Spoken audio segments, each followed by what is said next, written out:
Hoy quiero empezar con una historia que os va a poner los pelos de punta. No es una historia cualquiera, es el relato de una madre que empezó a escuchar la voz de su hijo en mitad de la noche, pero algo no encajaba. Bienvenidos a un nuevo capítulo en Tiempo Macabro.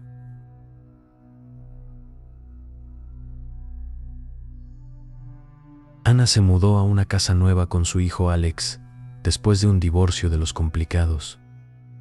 Económicamente estaba mal y emocionalmente peor, pero aún así, ella seguía adelante, tenía que seguir haciéndolo por su hijo. Las noches le estaban resultando lo más difícil, porque era cuando se quedaba ya relajada y no podía dejar de pensar en toda la situación. Una de esas noches, a las 3:17 de la madrugada, escuchó algo que la hizo saltar de la cama. «Mami, tengo miedo». Era la voz de Alex y venía del pasillo. Se levantó corriendo y cuando abrió la puerta, el pasillo estaba vacío. Fue a la habitación de su hijo y lo encontró profundamente dormido, abrazado a su peluche. Intentó convencerse de que lo había soñado, pero 3 noches después volvió a ocurrir. «Mami, déjame entrar, por favor». Otra vez a las 3:17, otra vez la voz de Alex, y otra vez, cuando la abría, el pasillo estaba vacío, y Alex en su cama, durmiendo, como siempre. La tercera vez, Ana decidió estar preparada. Esa noche no se acostó, se quedó sentada en la cama y con la mirada fija en la puerta. A las 3:17 en punto, la voz volvió. «Mami, tengo frío, ábreme». Pero había algo en el tono, algo extraño, diferente. Ana contuvo el aliento y en lugar de contestar, abrió la puerta de golpe. Otra vez nada, solo su reflejo en el espejo al final del pasillo. Fue a la habitación de Alex. Estaba dormido, pero la ventana estaba abierta. Ella juraría que la había cerrado antes de acostarlo. A partir de ese momento, el miedo la invadió por completo. Dormía poco, estaba tensa todo el día. En el trabajo también notaban su agotamiento, pero como estaba en pleno divorcio, lo relacionaban con eso. Ana se cansó de esa situación y decidió hacer algo. Compró una cámara de seguridad y la instaló en el pasillo. Esa noche, la voz regresó. «Mami, ¿por qué no me dejas entrar?» Ana no respondió. Se quedó bajo las sábanas, inmóvil, esperando que pasara. A la mañana siguiente, revisó la grabación y ahí estaba. Una figura pequeña, parada frente a su puerta, del tamaño exacto de Alex. Pero algo andaba mal. La imagen era borrosa, como si algo interfiriera con la cámara justo en ese punto. Movió algunos ajustes hasta que entonces lo vio. La figura tenía el rostro de su hijo, pero no era él. Los ojos eran demasiado oscuros, la sonrisa demasiado grande, y lo más extraño de todo, no se movía, no respiraba, estaba como paralizado. Después de ver eso, decidió no quedarse más en esa casa. Al día siguiente, empacó lo esencial y se llevó a Alex a casa de su hermana. No le dijo nada al niño, no quería asustarlo. Durante las siguientes 2 semanas, no hubieron voces ni ventanas abiertas. Alex dormía tranquilo. Ana empezó a recuperar el sueño, pero aún despertaba a las 3:17 por pura costumbre. Y justo cuando comenzaba a cuestionarse si todo había sido producto de su imaginación, encontró un dibujo entre las cosas de Alex. Había 2 niños en el papel. Uno era Alex, sonriendo. El otro también parecía Alex, pero con ojos oscuros y una sonrisa antinatural. Ana escondió el dibujo, sin saber qué pensar. ¿Había sido la casa o fue algo más? No quiso averiguarlo, decidió no volver más y vender la casa. Hasta el día de hoy, no ha vuelto a escuchar esa voz, pero cada noche, a las 3:17, sigue despertando, temiendo que esa cosa vuelva de nuevo.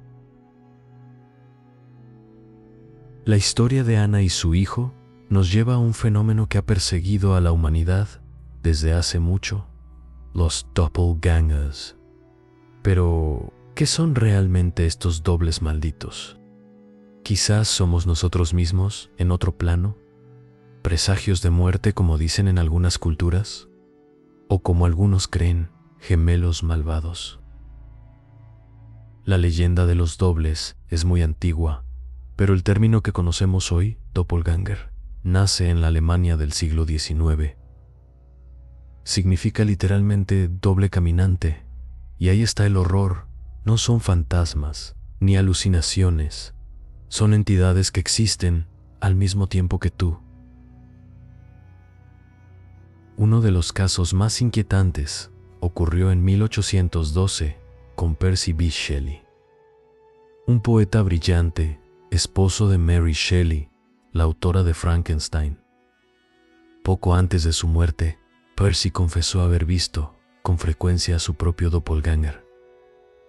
Aseguraba que lo perseguía y siempre le preguntaba lo mismo: ¿cuánto tiempo esperas estar contento? No solo Percy lo vio, algunos de sus amigos también afirmaron haberlo visto en momentos en los que el poeta no estaba cerca. Pero lo más extraño fue que los avistamientos cesaron de golpe el día que Percy B. Shelley murió ahogado en el mar. Otro caso espeluznante es el de Émilie Sagy, una maestra francesa del siglo XIX. Era una educadora brillante, pero su vida estuvo marcada por un misterio aterrador. Sus alumnas comenzaron a ver algo imposible: su doppelganger. En plena clase, su doble aparecía a su lado, imitando sus movimientos, pero sin sostener la tiza ni mover los labios al hablar. Otras veces, la sombra de Emily se quedaba inmóvil, observando, mientras la verdadera seguía con sus actividades. El punto más aterrador ocurrió cuando su doble apareció ante toda la escuela, sentándose en una silla, mientras Emilie, la real, seguía caminando por los jardines. Algunas alumnas intentaron tocar a la réplica, pero sus manos atravesaron el vacío. Nunca se encontró una explicación. Solo se sabe que Emily perdió muchos trabajos porque su doppelganger siempre la seguía. Estos son solo algunos de los casos más famosos de doppelgangers. Figuras imposibles, dobles que no deberían existir, pero que de alguna manera lo hacen. Y no son solo historias antiguas.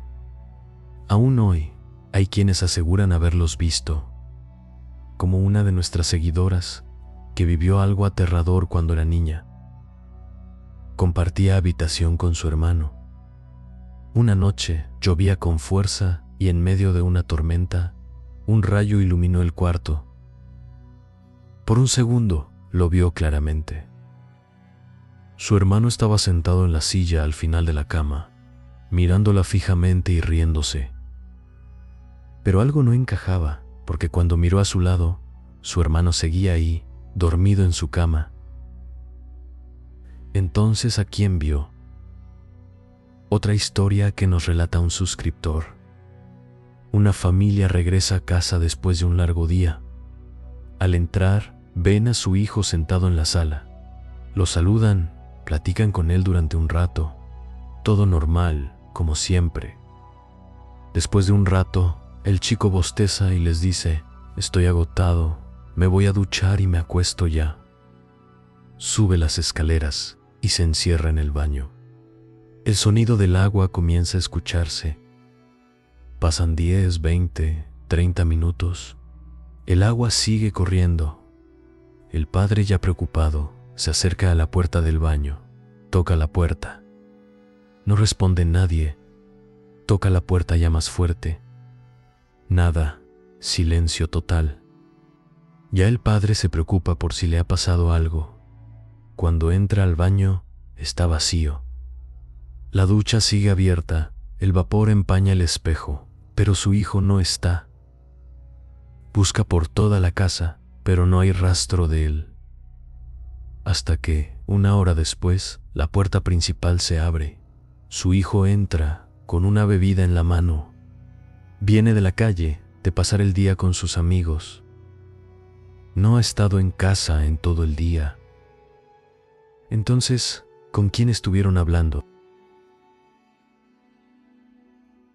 Dicen que si alguna vez ves a tu doppelganger, lo peor que puedes hacer es acercarte.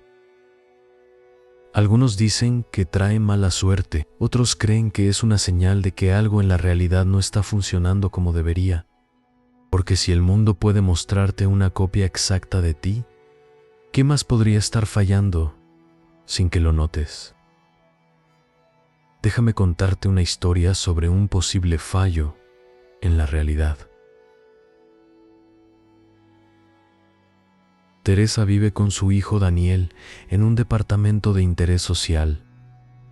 El lugar no es grande, apenas tiene lo básico: una habitación donde duermen los dos, un baño pequeño, una salita con una mesa plegable y una cocina con lo indispensable. Pero Teresa no se queja, trabaja limpiando casas y algunos días sale desde las 6 de la mañana y regresa casi a las 10 de la noche. Daniel tiene 12 años y ya puede quedarse solo. Es un niño tranquilo, que no da problemas y se pasa las tardes haciendo tarea. Los viernes Teresa limpia la casa de los Gutiérrez, que queda en el otro extremo de la ciudad, y esos días llega particularmente cansada, tanto que ni cena. Entra, saluda a Daniel, se da una ducha rápida y se acuesta. El niño entiende y no le pide mucho en esos días. Un viernes de marzo, Teresa llegó más tarde que de costumbre. El transporte se había retrasado y tuvo que esperar casi una hora en la parada. Cuando entró al departamento, todas las luces estaban apagadas. Pensó que Daniel ya estaría dormido, así que caminó sin hacer ruido. En la habitación, confirmó que efectivamente su hijo estaba en la cama.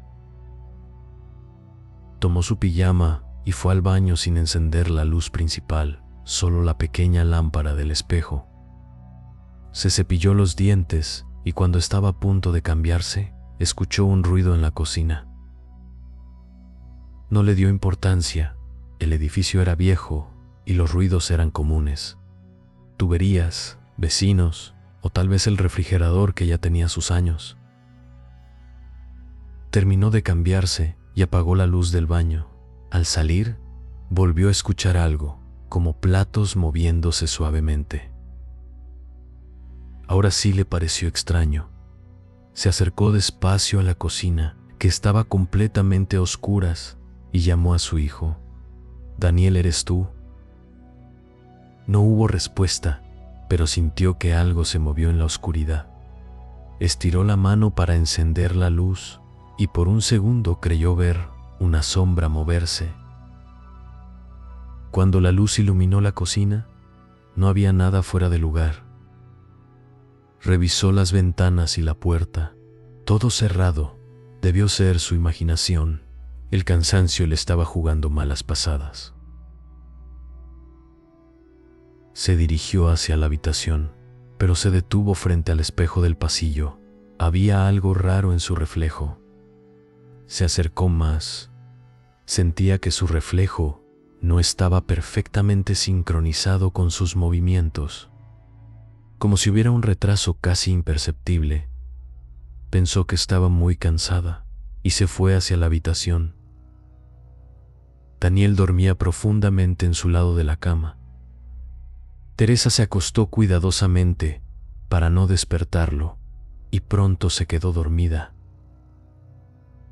No supo cuánto tiempo pasó, pero despertó de manera brusca. Sentía que algo no iba bien. La habitación estaba en completa oscuridad, pero podía sentir una presencia. Sin moverse, estiró la mano hacia Daniel. estaba ahí, respirando normalmente. Teresa suspiró aliviada.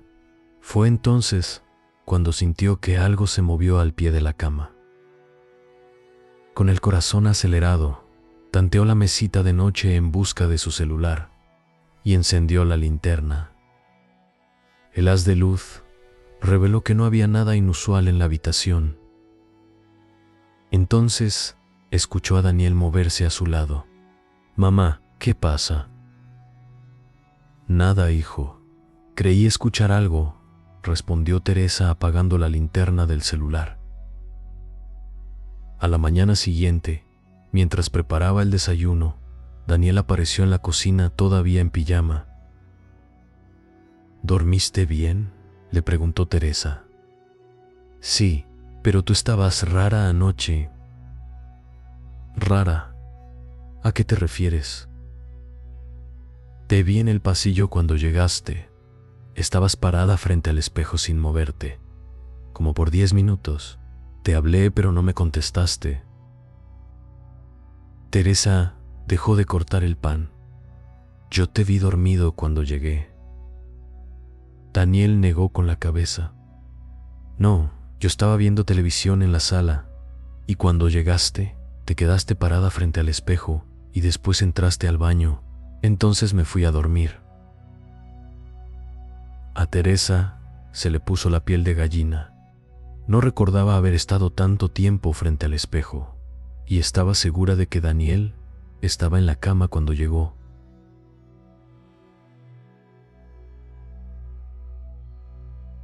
Si aceptamos que la realidad puede fallar, entonces surge una pregunta inquietante. ¿Qué hay detrás de esos errores?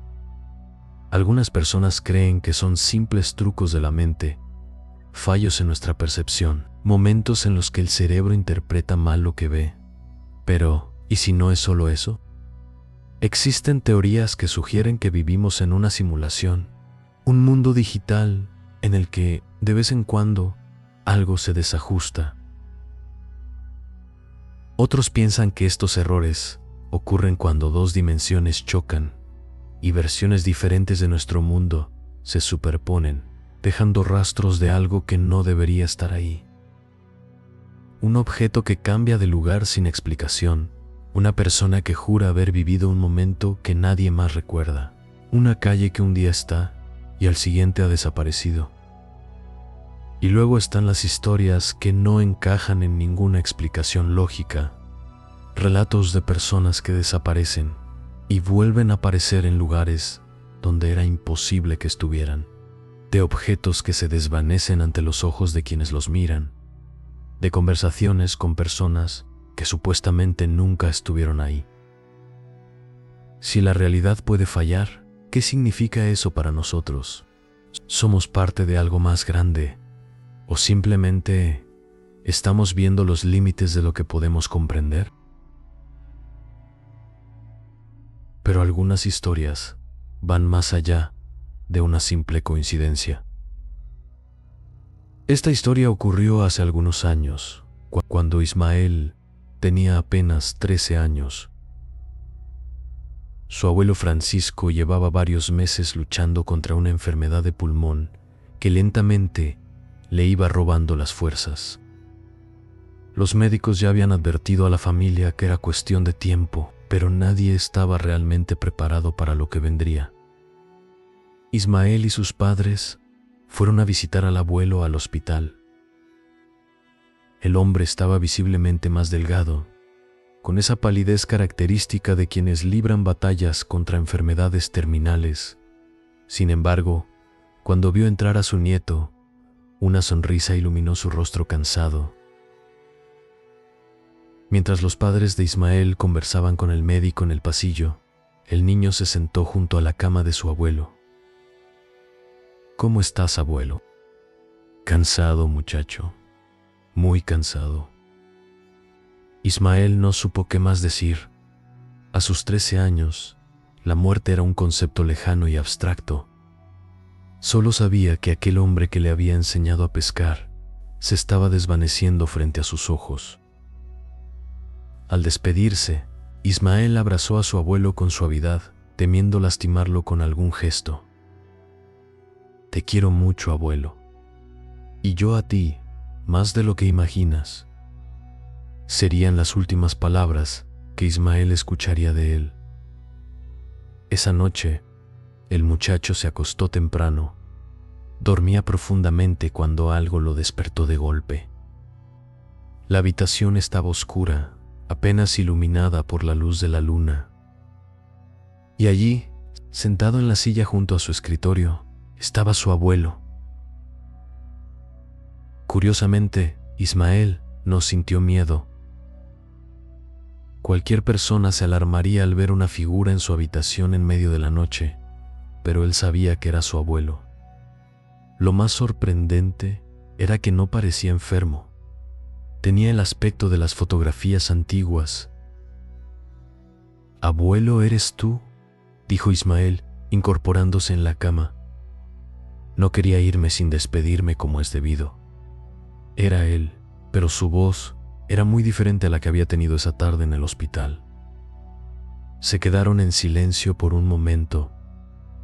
Era un silencio cómodo, como aquellos que compartían cuando iban a pescar y podían pasar horas sin hablar.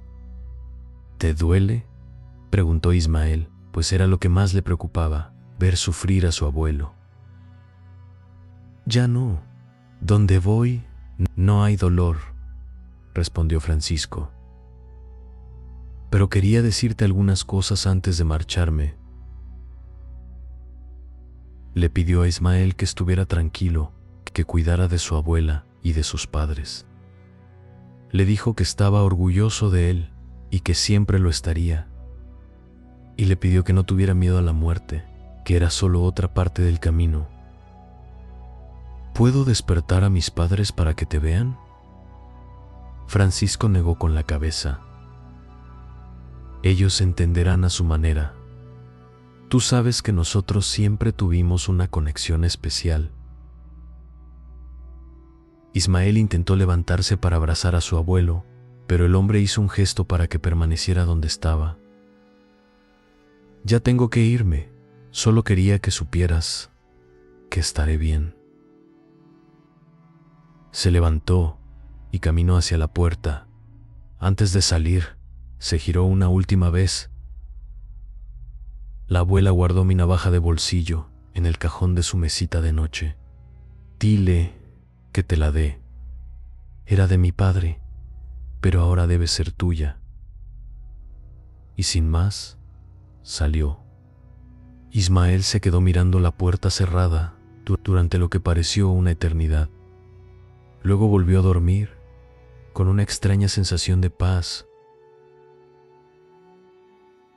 A la mañana siguiente, el teléfono sonó muy temprano. Era del hospital. Francisco había fallecido durante la madrugada, según el informe médico, a las 3:30. La madre de Ismael lloró en silencio, mientras su esposo la abrazaba. Cuando el niño les contó sobre su sueño, ambos lo miraron extrañados. No dijeron nada, pero Ismael pudo ver algo en sus ojos. Días después, durante el funeral, Ismael le preguntó a su abuela sobre la navaja. La mujer se quedó paralizada. «¿Cómo sabes eso? Nadie sabe que la guardé allí». Ismael nunca ha podido explicar lo que pasó aquella noche. Tal vez fue un sueño muy real, o tal vez algo más. Lo único que sabe es que aquella experiencia le dio la oportunidad de despedirse, y eso es algo que siempre agradecerá. ¿Qué crees que fue el abuelo de Ismael? ¿Era un doppelganger? ¿Un fallo en la realidad? ¿O tal vez un viaje astral? Déjanos tu opinión en los comentarios. Y si te ha gustado este video, no olvides dejar tu like. Gracias por tu apoyo. Hasta la próxima.